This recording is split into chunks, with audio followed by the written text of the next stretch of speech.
Me llamo Luis Landero. Nací hace 50 años. He llevado una vida más bien oscura, con algún destello singular.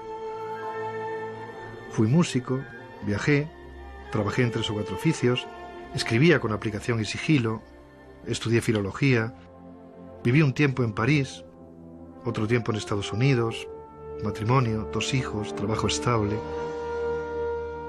Publiqué 2 novelas y un librito de cosas varias. Ahora estoy terminando otra novela y poco más.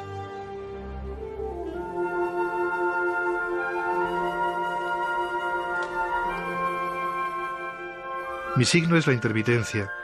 Mi pasión, un cierto afán de plenitud que me impide el disfrute de mí mismo y me invita al ensueño.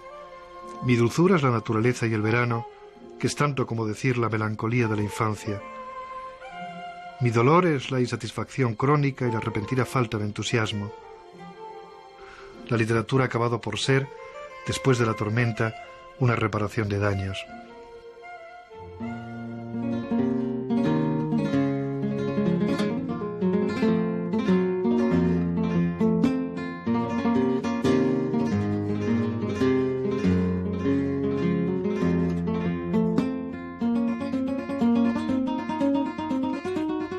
Me gustaría entender el mundo.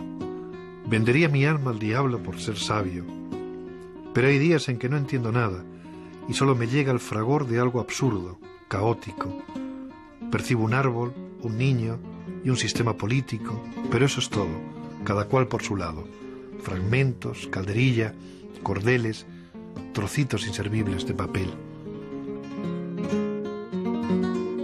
Quizá no estaría mal que la especie humana guardase silencio durante un año, por ejemplo, aunque solo fuese para desagraviar a las palabras.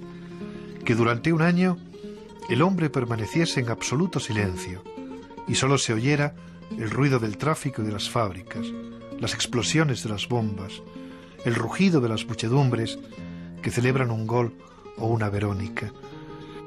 A veces uno escucha la televisión y lee el periódico como si recibiese encima unas mondas de patatas, mayonesa y restos de fideos.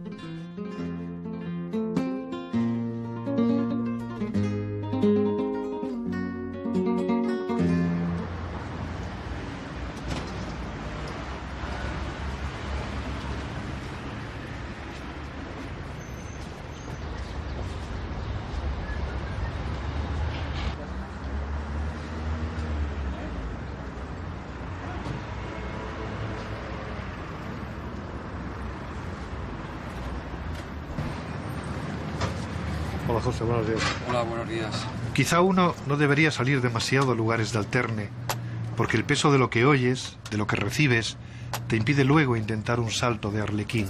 Ahí tienes. Hay noticias que merecerían ser tratadas con la santa ira de la inocencia y no con la complejidad intelectual que las admite a trámite y les ofrece su casa. Habría que detenerlas en la puerta y decirles: el señor no está, vuelva usted mañana, como ya se le advirtió ayer. Hola, buenos días. Hola, Santiago. ¿Cómo estás? Eso, cafecito, por favor, muy bien. Con un poquito de leche, ¿verdad? Estoy sufriendo en Madrid.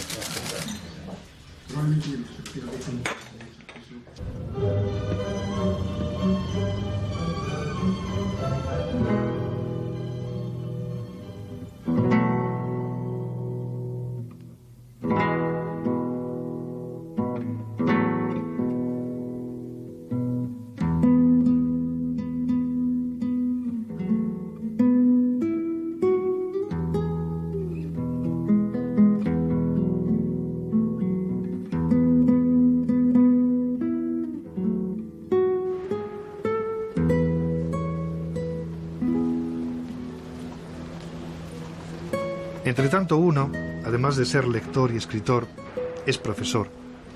Esto de ser 3 personas distintas no deja de ser un problema, porque aunque son actividades complementarias, hay entre ellas zonas conflictivas y hasta excluyentes. El escritor va por libre y en general hace buenas migas con el lector. Lector y escritor se burlan a veces del profesor, que es el más viejo y cumplidor de los 3. El profesor alguna tarde se acuerda de cuando era solo lector y no tenía que dar explicaciones a nadie. Pero en general van trampeando las diferencias y hay días en que los 3 amanecen puestos de acuerdo en todo, como los mosqueteros. Hubo un crítico alemán, Fosler, que definió muy bien el Quijote. Dijo que el Quijote es como una lagunilla, como una laguna, que cualquier niño puede bordear sin peligro, pero donde el sabio más sabio se ahogaría si intentase cruzarla a nado. Es decir, que permite dos tipos de lectura. Por un lado, leerlo pues con la inocencia con que hemos leído en la adolescencia o en la infancia los cómics, como un libro divertido, y así es como lo leyeron los contemporáneos de Cervantes. Y luego también podemos hacer una lectura reflexiva, buscando otro tipo de significados, ¿no? Durante el siglo XVII y parte del XVIII se leyó como un libro de entretenimiento y nada más. Era un libro divertido, en el cual la gente lo leía, se reía, se divertía y punto final. Y luego hacia final del XVIII más o menos, sobre todo los ingleses, empezaron a darse cuenta con qué tipo de libros se las tenían que ver. Era un libro realmente profundo, lleno de significados, un libro profundamente inquietante. Entonces, a partir de ahí, comenzaron a hacerse otras lecturas del Quijote, ¿no? Hay libros que tienen una especie de vocación imperialista, de intentar meter una cantidad ilimitada de realidad dentro del libro, ¿no? Libros como, por ejemplo, la Biblia o las Mil y una noches. Pero, sin embargo, la Biblia y las Mil y una noches fueron libros en los cuales intervinieron varias generaciones, ¿no? Entiendo que el Quijote es comparable a la Biblia o las Mil y una noches, pero lo ha hecho una persona nada más. Y esto es lo extraordinario. Es como si nos cuentan que una persona nada más, hizo las pirámides de Egipto, ¿no? Nos quedamos un poco alucinados, ¿no? ¿Cómo es posible esto?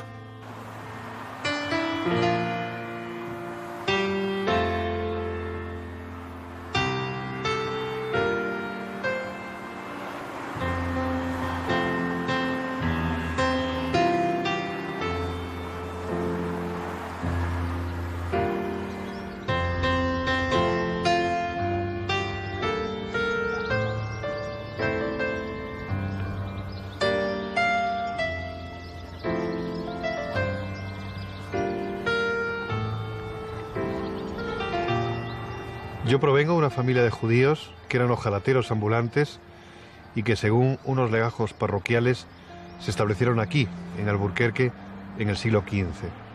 Esta iglesia se llama de Santa María del Mercado y presidía una plaza que, además del mercado, guardaba también la cárcel y la horca. En esta iglesia está enterrado el primer landero del que se tiene clara noticia. Se llamaba Juan Landero y sobre su lápida está grabada la estrella de David. A la estrella le falta una punta. Eso quiere decir que se trataba de un converso.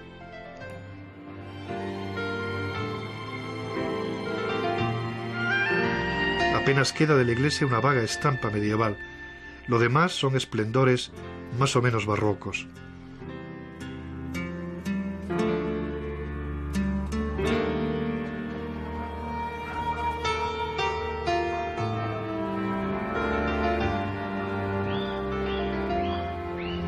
En el casco antiguo de Alburquerque hay calles estrechas y casitas humildes y apiñadas que le dan un aire de aldea medieval. Aquí hubo una judería de importancia.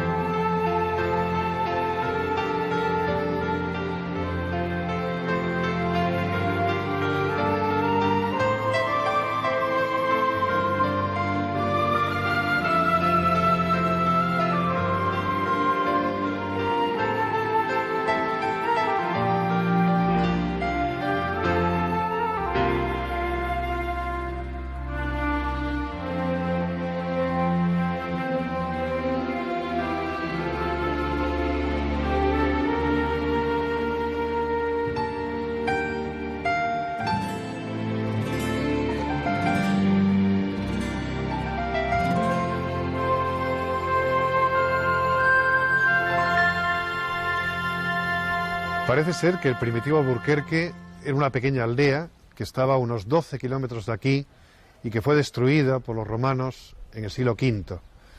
Entonces los moradores se trasladaron aquí y refundaron el pueblo en el lugar que ocupa hoy. Pero decir Alburquerque es decir el castillo de Alburquerque. En su propio nombre está la raíz alb, que significa fortaleza. A mí su imagen me sugiere una paradoja atroz. Alburquerque, por un lado, está lejos del mundo. Su emplazamiento es un tanto excéntrico. No hay ferrocarril ni pasa por aquí ninguna carretera importante. Es un pueblo geográficamente solitario. Es muy difícil llegar aquí por casualidad. Por eso, a pesar de que es un lugar precioso, muy pocos lo conocen.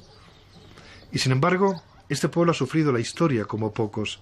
Lejos del mundo, ha estado casi siempre cerca de todos los horrores que trajeron los tiempos.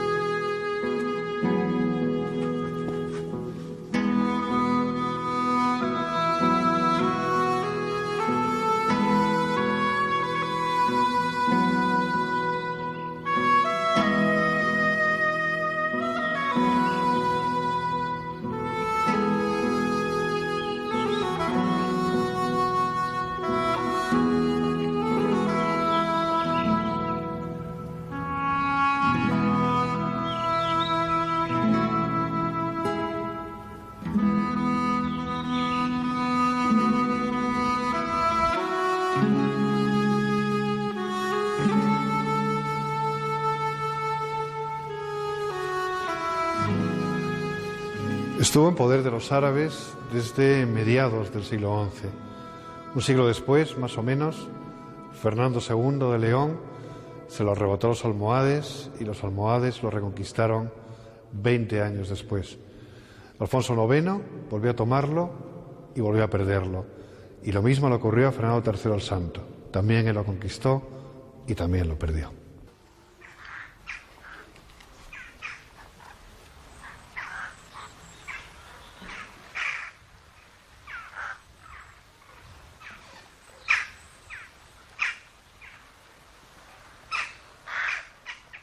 Sufrió varios asedios, entre ellos el de don Álvaro de Luna, de donde toma el nombre, Castillo de Luna.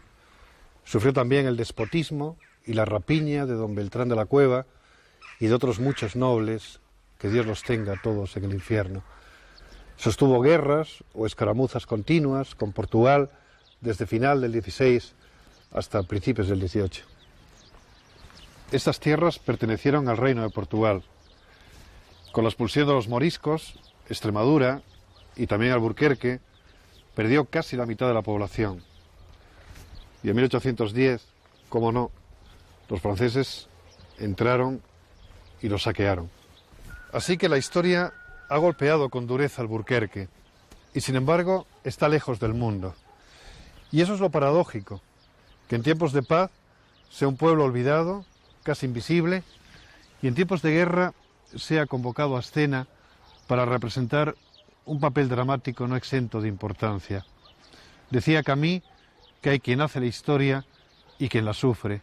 Por eso, a la belleza sombría y arrogante del castillo, yo prefiero la belleza más humilde, pero también más limpia y más humana de la pequeña aldea primitiva que se extiende a sus pies.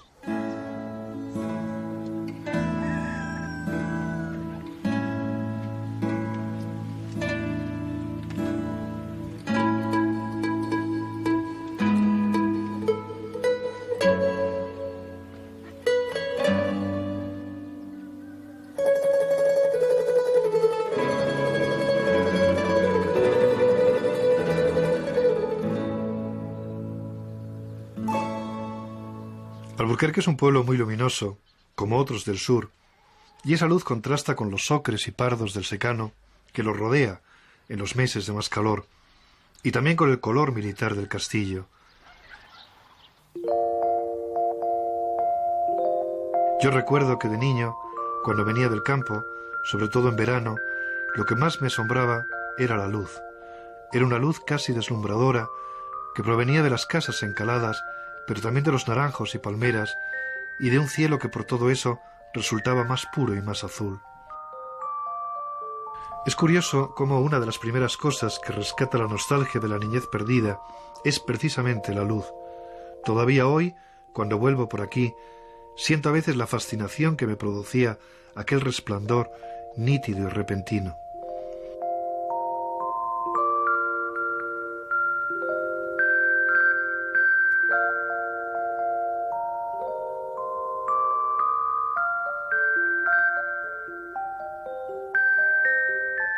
En mi infancia, si alguien quería enterarse de lo que había ocurrido últimamente, y no solo en nuestra comunidad, sino también en el mundo, iba a la plaza.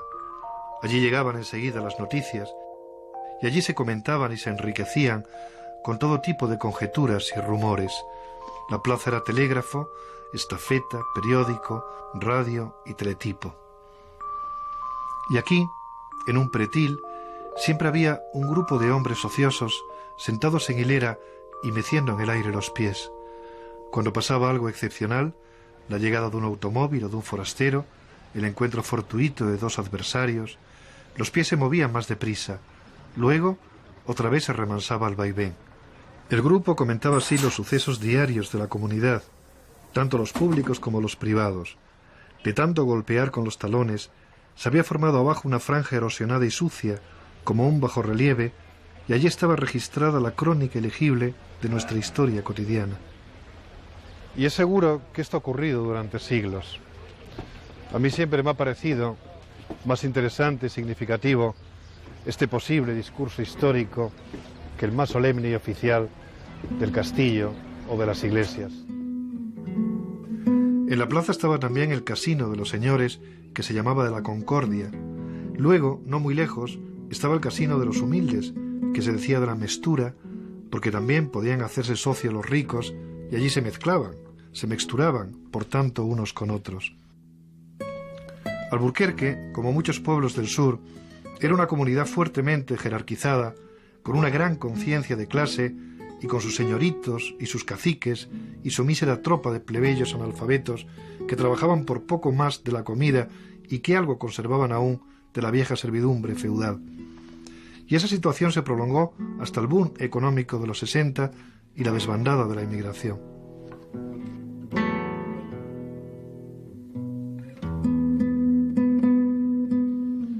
Mi padre quería que yo estudiase una carrera o que aprendiese un oficio, porque prácticamente ese era el único medio de escapar a una miseria segura y atroz. Y es que ser jornalero, destripaterrones, como se decía en Alburquerque en los años 50, como ocurría en casi todos los pueblos de la España del sur, significaba llevar una vida infrahumana. Recuerdo que una vez, yo tenía 8 o 9 años, una noche de verano, mi padre me hizo leer ante un grupo de segadores. Y ahora les dijo: vais a ver al muchacho, chico, y cómo ya sabe leer. Lo dijo como si se fuese a obrar allí un prodigio. Acercó el carburo y me tendió un periódico del que solo recuerdo que era el Ya. Y yo leí un poco a empellones ante aquel hato de hombres analfabetos que escucharon sobrecogidos, reverentes, tal vez desconcertados. Esta es una escena que luego reconocí imaginariamente en el discurso de la Edad de Oro que Don Quijote les hace a los cabreros una noche de verano. Y es que la escritura y la voz que la descifra era entonces sagrada.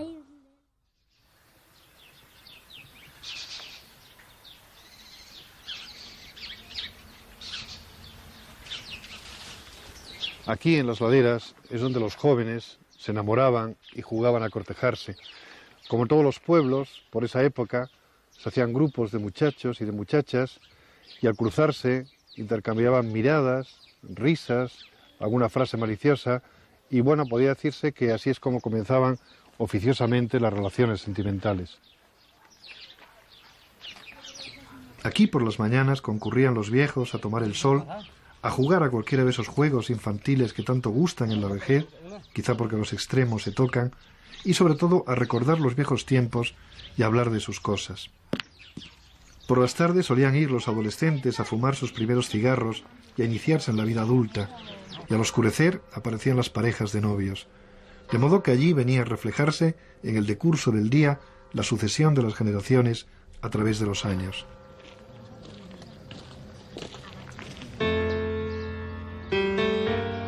Aquí es donde yo nací y me crié.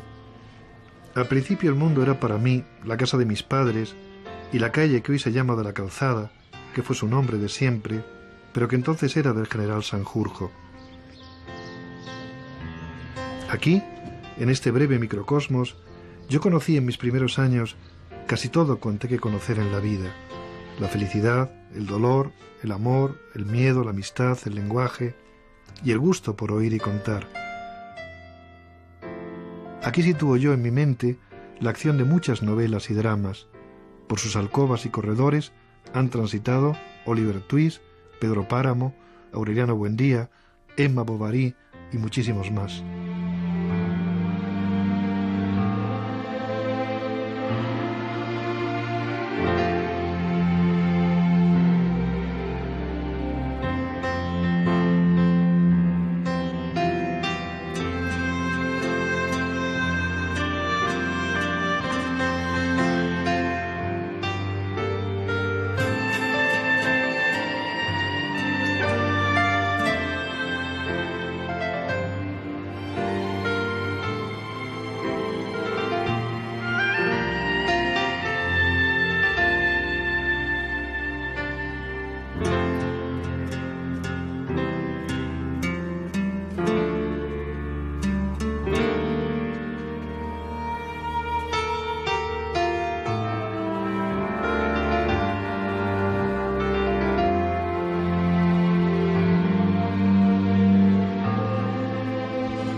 Ya hacia 1930 decía Walter Benjamin que el hombre estaba perdiendo su capacidad narrativa de siempre.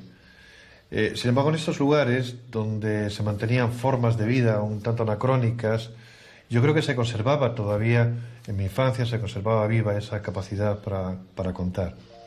De todos los narradores que yo conocí, quien mejor contaba las historias era mi abuela Francisca, que era analfabeta, pero que tenía una gran sabiduría para el relato oral.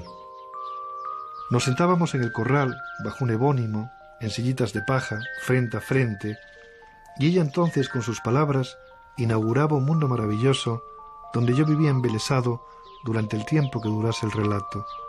Casi todos los cuentos empezaban diciendo «hace mucho tiempo, en un país lejano».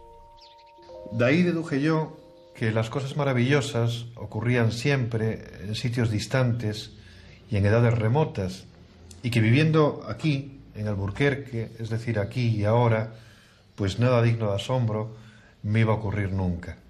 Pero luego emigramos a Madrid, pasaron los años, y un día descubrí que era entonces, en la infancia, cuando vivía realmente en un país lejano y lleno de prodigios, solo que no supe verlos hasta que la memoria no me devolvió aquellos recuerdos idealizados por la nostalgia y en definitiva convertidos ya en poesía.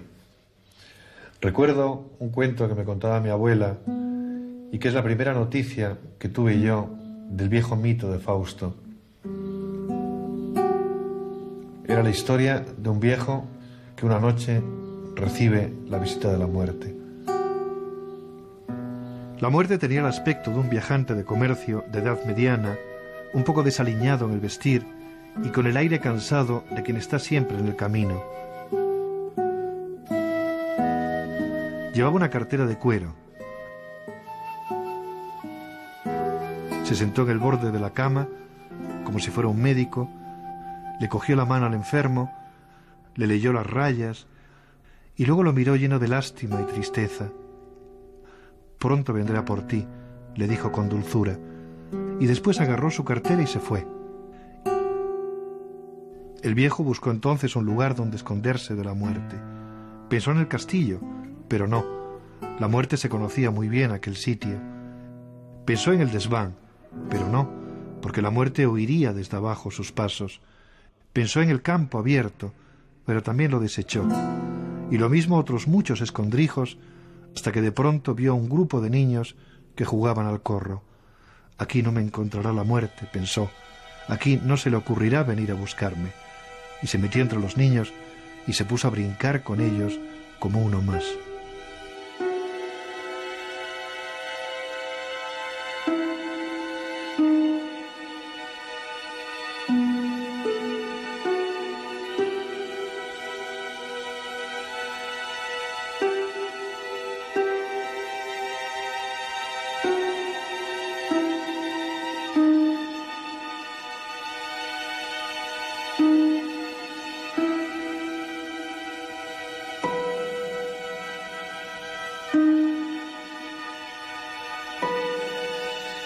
Y eso es todo lo que recuerdo del cuento. Sé que la muerte da finalmente con él y que le dice 2 versos pareados de escarnio que mi abuela me dirigía a mí mientras me hacía cosquillas en la barriga. Así que el cuento acababa entre risas y burlas. Luego mi abuela se ponía muy seria y decía: a mí también la muerte vendrá a buscarme dentro de poco. ¿Qué se le va a hacer? Y ese comentario servía de transición para volver de nuevo a la realidad.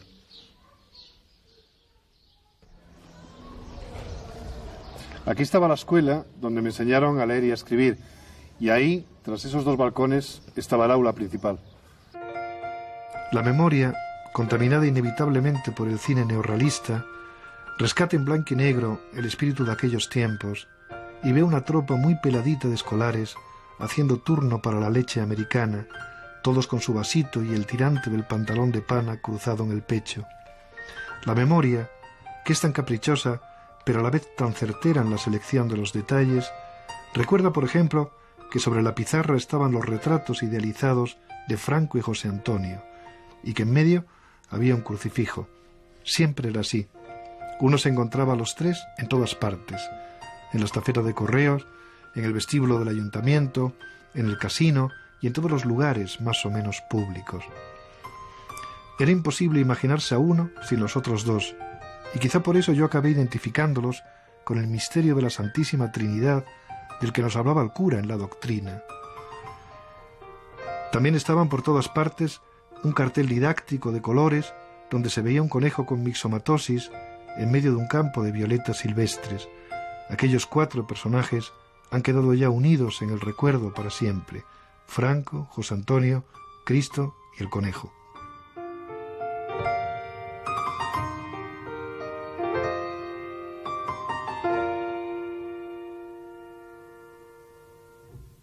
Recuerdo que un amigo mío, cuando era niño, le preguntó una vez a sus mayores: ¿qué es más, Franco o Toro?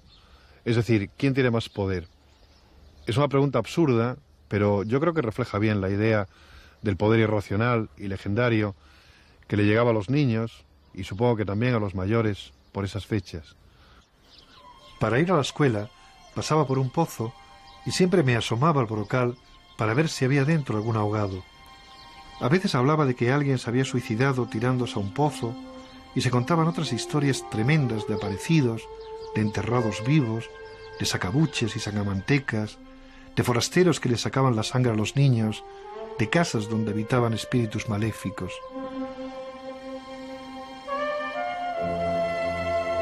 De Alburquerque a Madrid hay 400 kilómetros. El viaje duraba entonces unas 10 horas en aquellos viejos trenes de carbón. Pero ese tiempo era engañoso, porque en realidad aquel era un viaje hacia el futuro. Uno salía del siglo XIX y 10 horas después se encontraba de pronto en el siglo XX. Así que, como tantos otros, yo he tenido la experiencia histórica de vivir un siglo en miniatura. Es decir, que pasamos casi de golpe de una mentalidad rural y campesina a una mentalidad urbana e industrial. Yo recuerdo que en alguna ocasión, cuando vivíamos en el pueblo, me decía mi madre, dice, mañana vas a ir con tu padre a Badajoz. Joder, eso era un acontecimiento. Como si fueras a la India, macho.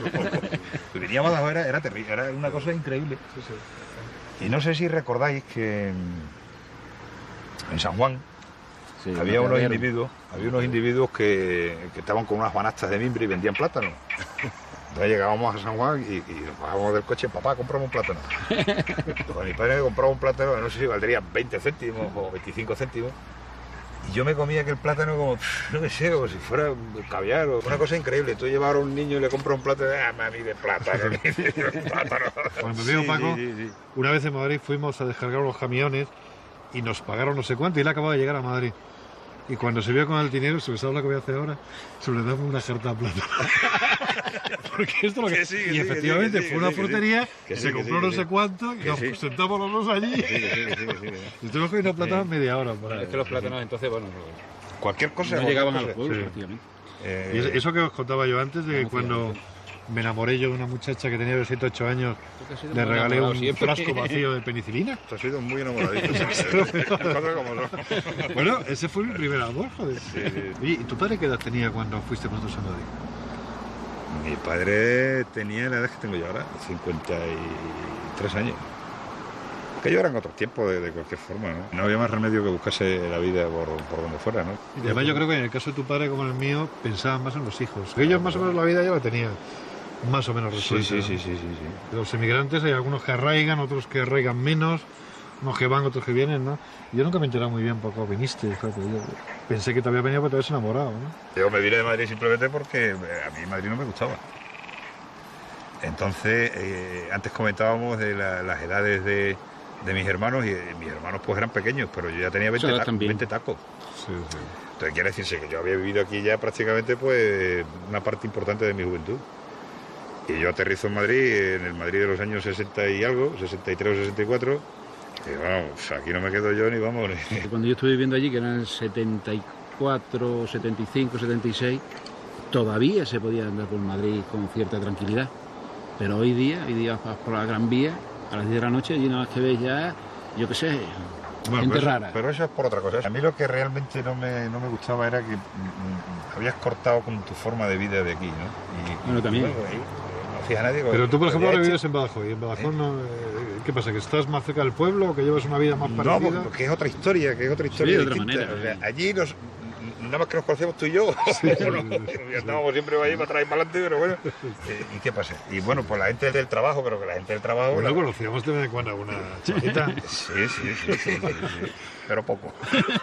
Va bien poco. Pero va bien poco. Nosotros no tiréis pegotes, que nosotros en nuestra juventud no nos comimos un colín ni el día de nuestro cumpleaños.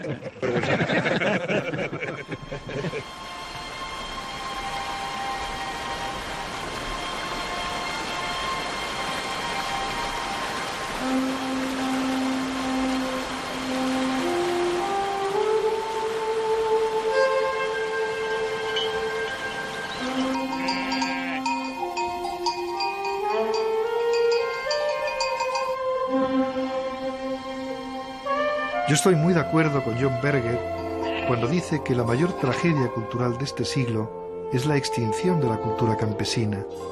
Es una cultura milenaria y a la vez indefensa, porque no está registrada en archivos y libros, sino encomendada a la memoria y a la transmisión oral. Nosotros, los hijos de campesinos sobre todo, somos el último eslabón de una cadena que se ha roto irreparablemente, porque nosotros pertenecemos a otro tipo de mentalidad que es mezcla de ciudad y de campo, y en cuanto a nuestros hijos, son urbanitas puros, y para ellos la cultura campesina es algo remoto y prácticamente ilegible.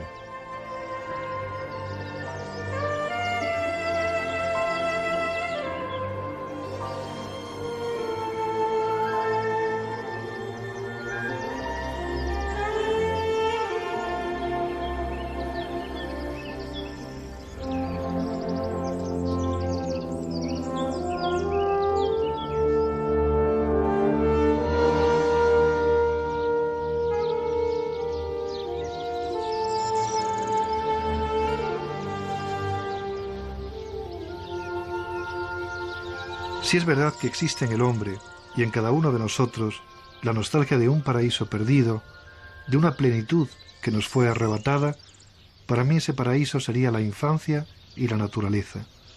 De niño uno forma parte de la naturaleza, es naturaleza.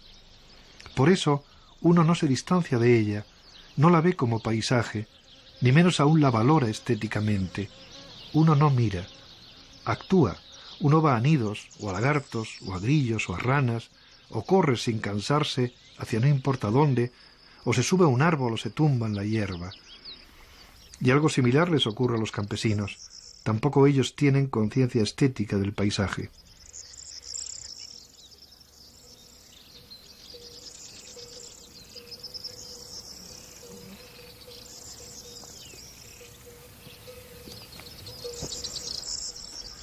Yo recuerdo con asombro las primeras descripciones paisajísticas que leí en algún libro escolar. Así que mi relación con estos lugares es más vital que estética. Pero por otra parte no puedo evocar estas tierras sin recordar también el sufrimiento de quienes las araban con mulas, las sembraban a mano y las segaban con hoz. Este para mí es un paisaje lleno de alegría, pero también de historia y de dolor.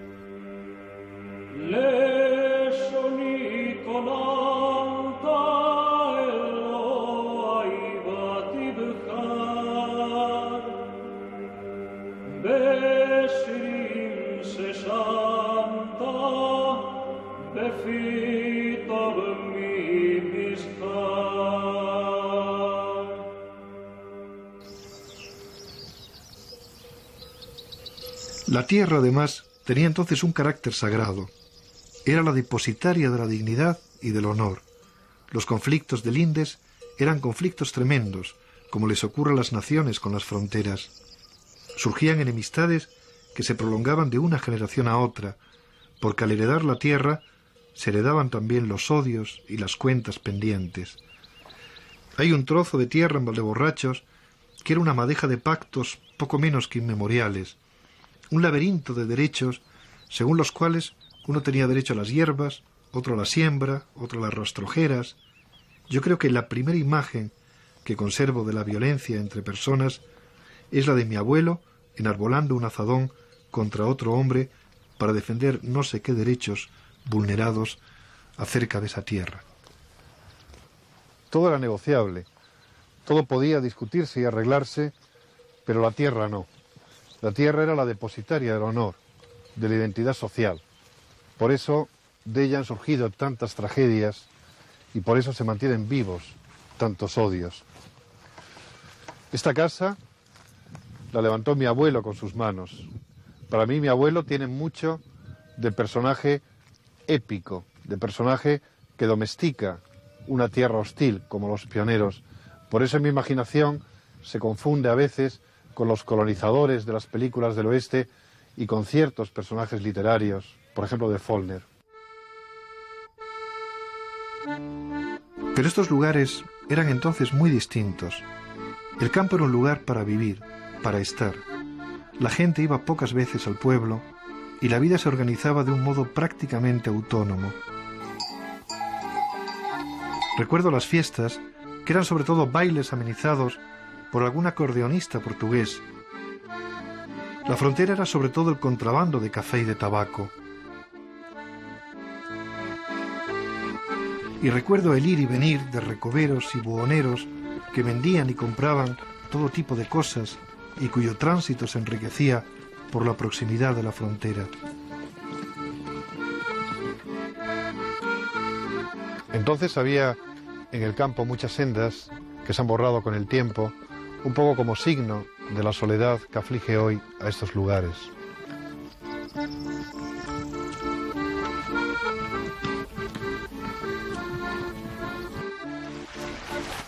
Este arroyo sirve de frontera a España y Portugal. La frontera hervía de gente buscándose la vida en aquellos años de miseria. Por aquí había buhoneros, zahoríes, curanderos, acordeonistas, esquiladores, segadores, espigadoras, y además por toda la Extremadura fronteriza había cuadrillas de portugueses que iban y venían buscándose la vida con sacos a la espalda. Llegaban a finales de abril, más o menos, y era gente muy pobre que se ofrecía por solo la comida o a tanto la fanega en el mejor de los casos. Segaban habas en mayo, en junio avena y cebada y en julio y agosto trigo. Por las mañanas, como todos los criados, pues comían sopa de pan y tomate o migas huérfanas. A mediodía les daban gazpacho y garbanzos y por la noche queso y suero. Luego estaban los portugueses que se acomodaban en los cortijos extremeños de un modo más o menos estables. Esos eran los arrayanos que hablaban el portuñol, que era una mezcla de portugués y de español, donde se entreveraban la música y la letra de ambas lenguas. Y bueno, de todo eso resultaba un decir lleno de gracia y de vigor expresivos. Aquí, en la Codosera, por ejemplo, muchos hombres se pasaban el día en las tabernas o en la plaza, a veces hablando, jugando a las cartas con la Guardia Civil. A la caída de la tarde desaparecían todos, unos al contrabando, otros a perseguir a los contrabandistas.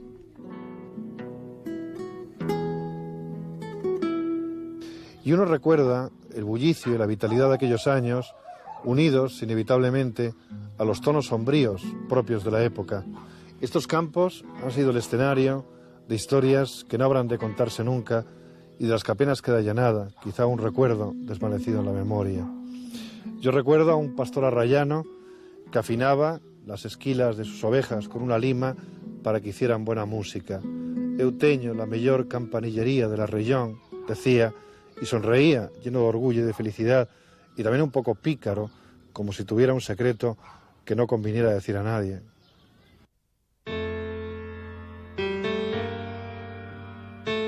El carácter imaginario del pasado nos convierte a todos en poetas. En la memoria se quiebra la linealidad del tiempo y sus pedazos se mezclan como si los barajásemos. La poesía es sobre todo el naufragio feliz de la memoria. Un olor es suficiente para reconstruir el reino perdido de la infancia. Y es que a veces así funciona la memoria. Su naufragio en el tiempo permite que experiencias e impresiones alejadas entre sí se encuentren de pronto unidas indisolublemente. Sin memoria no habría tampoco poesía. Lo dijo Valle Inclán. Las cosas no son como las vemos, sino como las recordamos.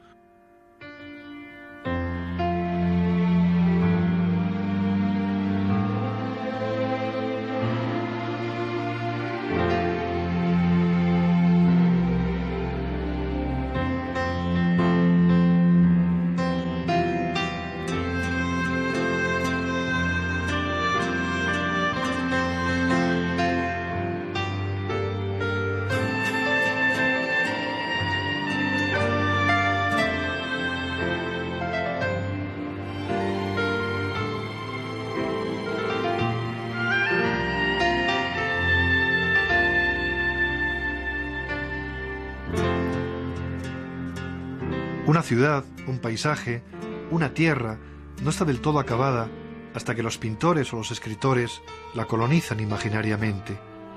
Pasear por ellos entonces es un ejercicio real y un ejercicio de ficción, donde las calles se convierten en ríos temporales y uno cree ver que los ciudadanos de hoy conviven o se confunden con los fantasmas no menos reales de ayer.